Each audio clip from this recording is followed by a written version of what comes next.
Shalom, selamat pagi. Apa kabar Bapak Ibu dikasih Tuhan?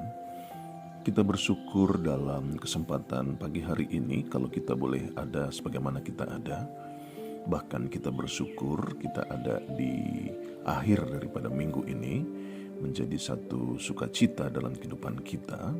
Dan tentunya sebelum kita masuk lebih jauh lagi di dalam apa yang menjadi segala kegiatan aktivitas kita sepanjang pagi, siang, sore, hingga malam hari nanti, kita bersyukur untuk hari yang baru ini.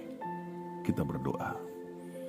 Bapa, terima kasih buat anugerah-Mu di kesempatan di mana kami sudah dijaga Tuhan, dilindungi Tuhan sepanjang malam dalam istirahat kami, bahkan sepanjang minggu berjalan di mana kami ada di hari terakhir di minggu ini, di hari Sabtu tanggal 19 Februari 2022, tentunya menjadi satu syukur dan sukacita dalam kehidupan kami untuk terus mengasihi-Mu ya Bapa di surga. Karena itu dalam kesempatan pagi hari ini, kami menyerahkan keberadaan roh kami, jiwa kami, hati kami, seluruh hidup kami ke dalam tangan Tuhan yang kuat. Tuhan yang menolong, Tuhan yang mengurapi, Tuhanlah yang memberkati kehidupan setiap kami semua yang ada. Karena itu Bapa di surga, di kesempatan pagi hari ini, sebelum kami masuk lebih jauh lagi di dalam segala apa yang Tuhan percayakan dalam kehidupan kami juga rindu merenungkan firman-Mu sebagai dasar di dalam langkah hidup kami pada kesempatan hari ini. Berbicaralah buat masing-masing kami siap untuk merenungkannya dalam pengurapan Roh Kudus di dalam nama Tuhan Yesus Kristus. Haleluya. Amin. Shalom, selamat pagi Bapak Ibu yang dikasih Tuhan. Apa kabar? Kiranya kasih anugerah, damai sejahtera Allah itulah yang terus menyertai kehidupan kita semua yang ada. Walaupun di dalam keadaan apa yang kita alami, mungkin ada yang terbaring sakit ataupun juga mengalami banyak hal-hal di dalam pergumulan hidup Bapak Ibu saudara. Tetapi kita tetap percaya bahwa Tuhan di dalam kasih-Nya senantiasa menjaga, melindungi, dan juga memberkati kehidupan setiap kita semua yang ada. Haleluya. Bapak Ibu serasi dalam Tuhan, di kesempatan pagi hari ini sebagai renungan firman Tuhan, kita membacanya di dalam Lukas pasal yang ke-16 mulai dari ayat yang ke-10. Barang siapa setia dalam perkara-perkara kecil, ia setia juga dalam perkara-perkara besar. Dan barang siapa tidak benar dalam perkara-perkara kecil, ia tidak benar juga dalam perkara-perkara besar. Jadi jikalau kamu tidak setia dalam hal mamon yang tidak jujur, siapakah yang akan mempercayakan kepadamu harta yang sesungguhnya? Dan jikalau kamu tidak setia dalam harta orang lain, siapakah yang akan menyerahkan hartamu sendiri kepadamu?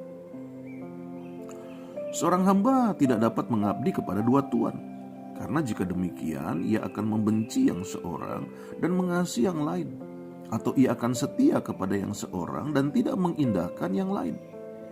Kamu tidak dapat mengabdi kepada Allah dan kepada Mammon. Haleluya.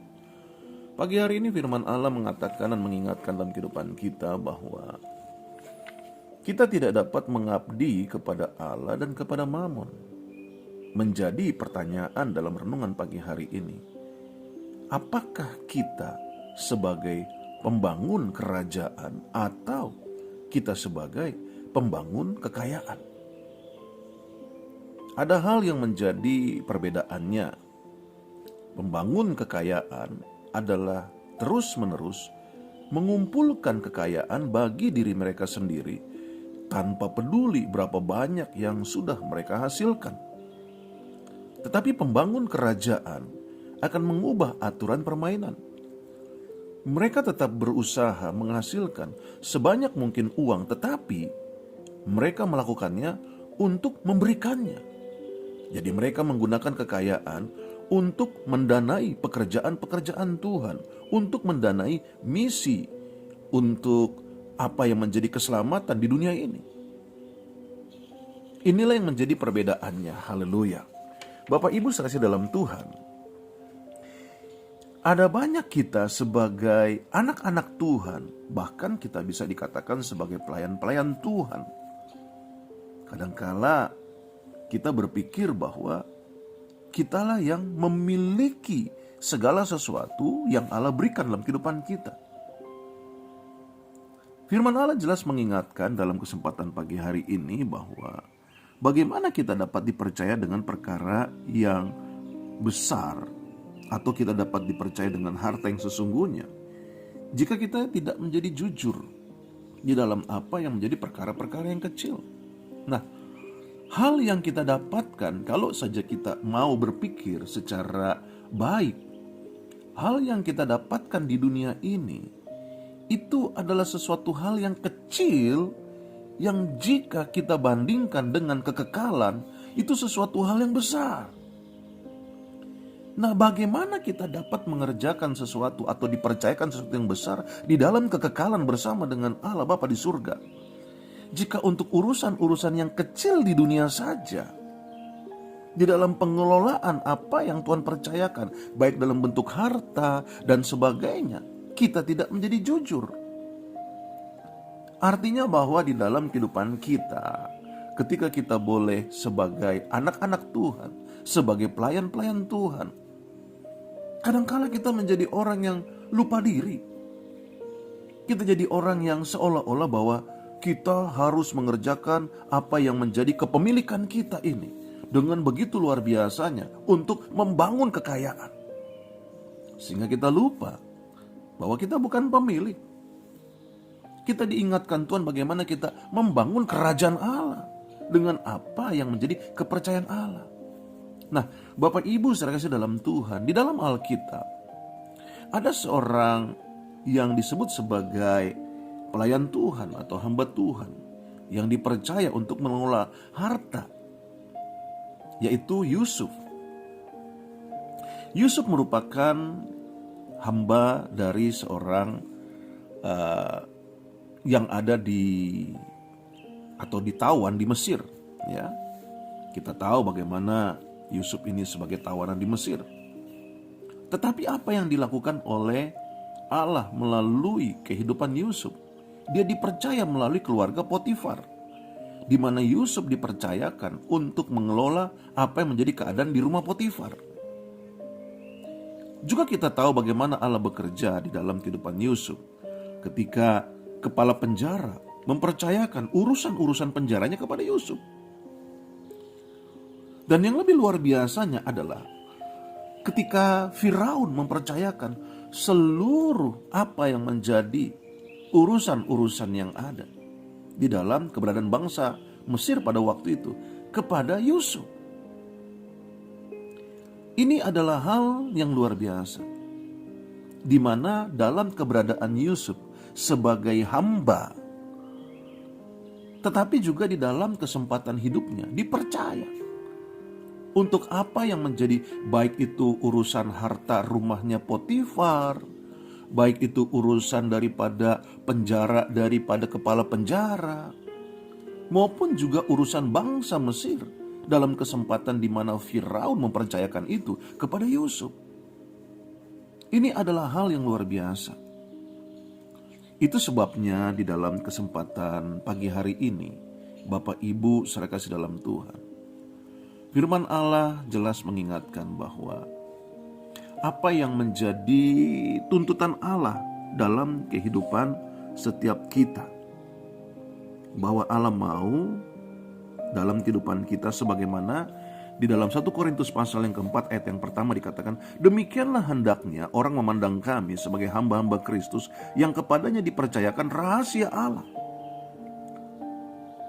Rasul Paulus mengingatkan kepada jemaat-jemaat di Korintus dan juga menjadi renungan kita pagi hari ini, bagaimana rahasia-rahasia Allah dipercayakan dalam kehidupan daripada Rasul Paulus.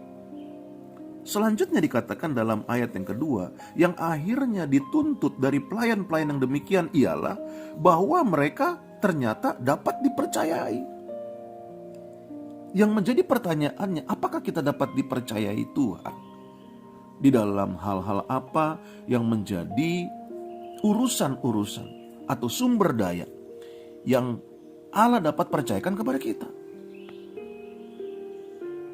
Bapak Ibu saudara dalam Tuhan, apa yang menjadi keberadaan hidupmu, uangmu, jabatanmu,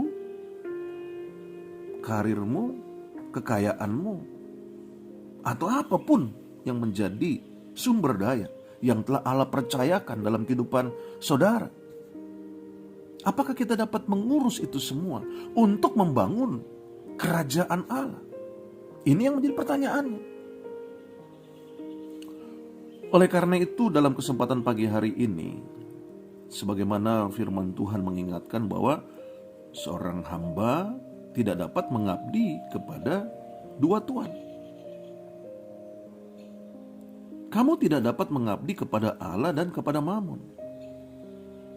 Untuk menjadi seorang pelayan Tuhan yang sejati, untuk menjadi anak-anak Tuhan yang sejati, sebagaimana firman Tuhan yang kita baca pagi hari ini sebagai renungan, apakah kita dapat menyelesaikan masalah Mammon, masalah keuangan di dalam kehidupan kita?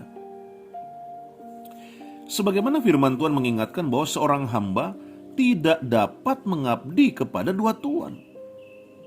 Kata tidak dapat ini bukan dituliskan kamu seharusnya tidak mengabdi kepada dua tuan. No.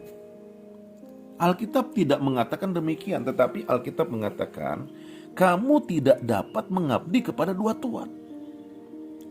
Karena apa yang menjadi keadaannya jelas itu tidak mungkin dan mustahil.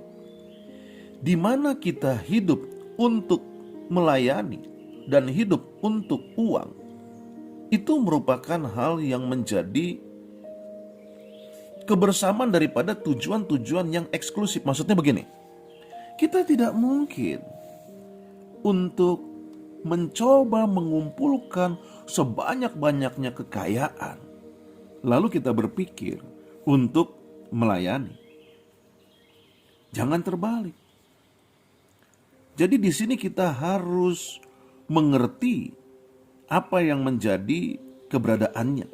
Begini, uang itu memiliki potensi terbesar untuk menggantikan Allah di dalam kehidupan kita. Itu sebabnya banyak orang tidak melayani karena urusan materialisme. Inilah hal yang terjadi di dalam kehidupan ketika seseorang dia tidak mau melayani. Karena dia berpikir bahwa dia harus mengumpulkan kekayaan sedemikian rupa. Sehingga yang ada akhirnya adalah hal-hal yang berkaitan dengan tuntutan yang penuh daripada uang tersebut. Itu sebabnya adalah hal yang mustahil jika kita berkata bahwa saya akan mengumpulkan uang sebanyak-banyaknya, sesudah itu nanti saya mau melayani. Gak bisa, Bapak Ibu Saudara. Karena kekuatan uang itu sedemikian luar biasa. Dia akan mencoba mengambil seluruh energi kita, mengambil seluruh waktu kita, dan di dalamnya dia menuntut penuh untuk apa yang menjadi keberadaan hidup kita. Dan akhirnya kita tidak punya waktu lagi untuk melayani Allah. Oleh karena itu, dalam kesempatan pagi hari ini adalah hal yang perlu kita perhatikan apabila kita memiliki pemikiran-pemikiran bahwa saya akan mengupayakan dulu apa yang menjadi keuangan saya sedemikian rupa, sesudah itu saya akan melayani Allah. Saya boleh katakan dalam kesempatan ini, itu adalah keputusan yang bodoh, yang akhirnya engkau sesali seumur hidupmu. Karena tidaklah mungkin, sebagaimana Alkitab katakan, bahwa seorang hamba tidak dapat mengabdi kepada dua tuan. Jadi jelas di sini, jika kita berpikir untuk mencari uang sebanyak-banyaknya, lalu kita akan melayani Allah, itu tidak akan pernah terjadi. Tetapi jelaslah, bila kita menjadikan Tuhan Yesus Kristus menjadi Tuhan kita dan menjadi Tuan kita, di mana kita memusatkan sepenuhnya kepada Tuhan Yesus Kristus, jelas maka kita akan melayani Tuhan dengan apa yang menjadi kemampuan yang Tuhan percayakan dalam hal ini. Harta yang ada, uang yang ada, itu yang akan kita kelola untuk pekerjaan Tuhan. Bapak Ibu saudara dalam Tuhan, jadi jelas ya bahwa kalau kita mengatakan untuk mencari uang lalu melayani Allah, tidak mungkin, karena uang akan menguasai kehidupan kita. Kita akan menjadi hamba daripada uang itu sendiri. Tetapi sebaliknya, bila Tuhan Yesus Kristus yang menjadi Tuhan kita, maka uang yang akan melayani kita. Uang akan menjadi hamba daripada kita. Tetapi jika uang yang menjadi Tuhan kita, maka kita akan menjadi budaknya. Kita akan diambil waktu, energi, emosi kita, segala sesuatunya. Perhatikanlah apa yang menjadi ayat firman Tuhan ini. Seorang hamba tidak dapat mengabdi kepada kedua Tuhan. Tetapi dia harus mengambil satu sikap dan keputusan. Uangkah yang menjadi Tuhanmu, atau Tuhan Yesus Kristus yang menjadi Tuhanmu? Bapak Ibu saudara dalam Tuhan, ingat, kekayaan tentunya bukanlah dosa. Tetapi apabila kita gagal memanfaatkan kekayaan bagi kemuliaan Allah, itulah yang berdosa. Jadi jika kita bicara tentang bagaimana kita mengelola keuangan yang ada, yang di dalamnya kita terus-menerus membangun kekayaan, sampai akhirnya kita tidak punya waktu untuk membangun kerajaan surga, itu yang berdosa. Haleluya. Oleh karena itu dalam kesempatan pagi hari ini, Bapak Ibu saudara dalam Tuhan, ayo, di mana firman Tuhan jelas sedang menguji dalam kehidupan kita, bagaimana cara kita untuk memakai uang. Apakah kita betul menggunakannya sebagai pelayan Tuhan? Karena itulah di dalam kesempatan pagi hari ini, kalau kita perhatikan Tuhan Yesus berbicara lebih banyak tentang uang daripada dia berbicara tentang surga atau neraka. Sebagaimana firman Tuhan yang sudah boleh kita baca dalam kesempatan pagi hari ini. Jadi jikalau kamu tidak setia dalam hal mamon yang tidak jujur, siapakah yang dapat mempercayakan kepadamu harta yang sesungguhnya? Haleluya. Inilah yang menjadi kebenaran firman Tuhan. Itu sebabnya di kesempatan pagi hari ini, Bapak Ibu saudara dalam Tuhan, ayo, bagaimana cara kita mengelola keuangan kita itu mempengaruhi seberapa banyak Allah akan memberkati kehidupan kita. Saya ulangi.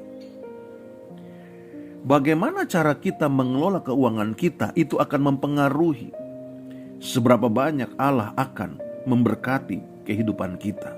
Haleluya. Oleh karena itu dalam kesempatan pagi hari ini, Bapak Ibu saudara dalam Tuhan, ayo, menjadi pertanyaannya kembali. Apakah kita adalah seorang yang menjadi pembangun kerajaan, atau kita menjadi seorang pembangun kekayaan? Ingat, kedua-duanya diberi karunia untuk membuat satu bisnis yang bertumbuh. Dan di dalamnya juga akan menghasilkan keuntungan. Tetapi yang perlu diperhatikan, pembangun kekayaan, dia akan terus mengumpulkan kekayaan bagi diri mereka sendiri, tanpa peduli berapa banyak yang sudah mereka hasilkan. Tetapi pembangun kerajaan surga, dia akan mengubah seluruh aturan permainan. Mereka akan tetap berusaha menghasilkan sebanyak mungkin uang, tetapi mereka melakukannya untuk memberikannya. Mereka menggunakan kekayaan itu untuk mendanai gereja Tuhan, untuk melayani misi Tuhan, untuk melayani penginjilan di dunia ini. Inilah yang menjadi perbedaannya. Itu sebabnya dalam kesempatan pagi hari ini, ayo Bapak Ibu Saudara, mari.